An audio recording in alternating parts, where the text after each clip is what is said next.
শেখ হাসিনা বলছেন বাংলাদেশে তার দল আওয়ামী লীগ ব্যান নিষিদ্ধ, তবু she insists she remains committed to restoring democracy in Bangladesh. তবু তিনি জোর দিয়ে বলেছেন যে বাংলাদেশে গণতন্ত্র পুনরুদ্ধার, বাংলাদেশে গণতন্ত্র ফিরিয়ে আনতে তিনি প্রতিশ্রুতিবদ্ধ।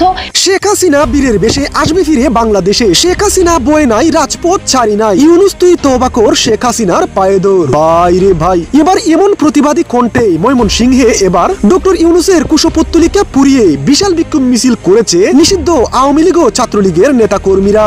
এবার রয়টার্সকে দেওয়া এক সাক্ষাৎকারে সাবেক প্রধানমন্ত্রী শেখ হাসিনা বলেন, দেশে গণতন্ত্র নাই, সব দলের অংশগ্রহণ না নিয়ে একতরফা নির্বাচন করে প্রতিহিংসার রাজনীতি চলছে, তাই গণতন্ত্র ফিরিয়ে আনতে আমরা প্রতিশ্রুতিবদ্ধ।